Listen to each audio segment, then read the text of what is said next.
নমস্কার বন্ধুরা, বং রসোইতে আপনাদের স্বাগত। আজকে আমি বানাচ্ছি চিংড়ি মাছের মালাইকারি। তার জন্য এখানে আমি চিংড়ি মাছ নিয়ে নিয়েছি। এটাকে আমি নুন হলুদ দিয়ে মাখিয়ে নেব। এরপর আমি দুটো পেঁয়াজ কুচিয়ে নেব। এবার একটা মশলা করে নিচ্ছি, আদা, রসুন আর কাঁচা লঙ্কা দিয়ে।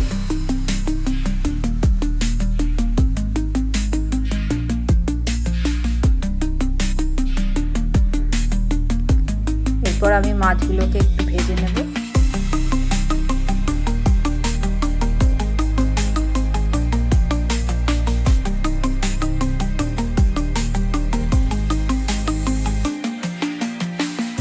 চিংড়ি মাছগুলোকে আমি বেশি ভাজবো না, হালকা একটু ভেজে দেবো, নাহলে মাছগুলো শক্ত হয়ে যাবে। এরপর আমি তেল গরম করলাম, তার মধ্যে গোটা গরম মশলা একটু ফোড়ন দিয়ে দিই।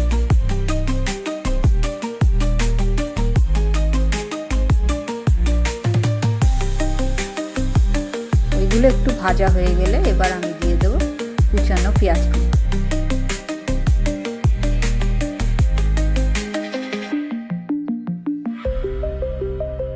পেঁয়াজটাকে একটু ভেজে নেব। একটু গোল্ডেন ব্রাউন হয়ে গেলেই এর মধ্যে আমি বাটা মশলাটা দিয়ে দিলাম।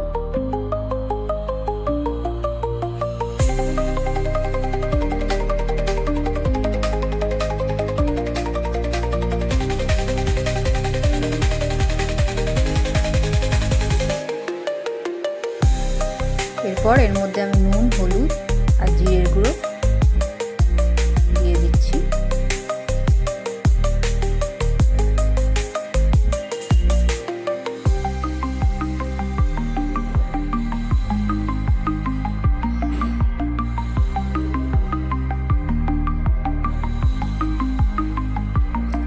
এরপর আমি একটা বাটিতে নিয়ে নিয়েছি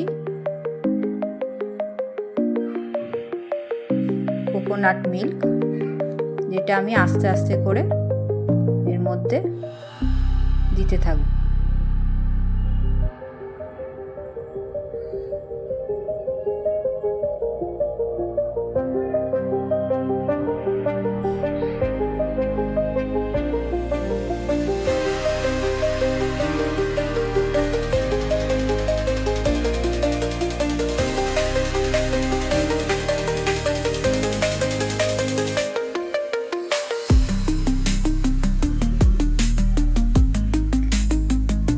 ফুটে গেলে এবার আমি মাছগুলো দিয়ে দিচ্ছি।